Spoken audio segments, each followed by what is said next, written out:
Salut, toi. Un beau chien. Cette chienne passe son temps à aboyer.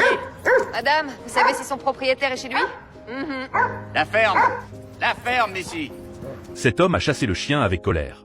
Lucie ne supportait pas de voir ça. J'ai le droit de la traiter comme je veux. Lucie a parlé de la plainte concernant le chien au propriétaire du chien. Le propriétaire du chien a immédiatement deviné que c'était le voisin qui avait porté plainte. Lucie a interrompu leur dispute. Elle a rappelé à cet homme de bien surveiller son chien. Pas de problème. Je sais comment m'y prendre pour faire taire les chiens. Bonne journée, monsieur. Quand elle a vu cet homme donner à nouveau un coup de pied au chien, Lucie a sévèrement réprimandé cet homme, en l'avertissant de bien traiter les animaux. Mais dès que Lucie est retournée au commissariat, elle a reçu une plainte du propriétaire du chien. Le chef a informé Lucie que cette plainte pourrait lui faire perdre son travail.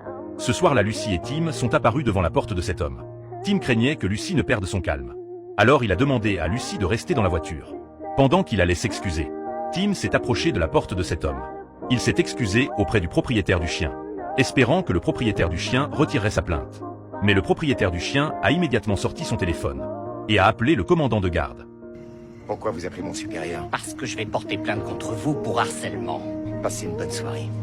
Comptez là-dessus. C'est à ce moment que Lucie a remarqué que quelque chose n'allait pas. Après que Tim soit monté dans la voiture, elle n'a pas démarré tout de suite. Lucie a sorti des jumelles pour observer le chien de cet homme. Le chien faisait les 100 pas devant la porte du garage. Il semblait y avoir du sang sur la porte. Elle voulait entrer pour voir. Mais Tim a rapidement averti Lucie que si elle se trompait, elle serait immédiatement renvoyée. Mais Lucie était certaine que quelque chose n'allait pas. Elle est entrée dans la cour sans hésiter. Mais le propriétaire du chien a tout de suite repéré Lucie. Il a suivi Lucie jusqu'au garage. Voyons ce qui s'est passé à l'intérieur.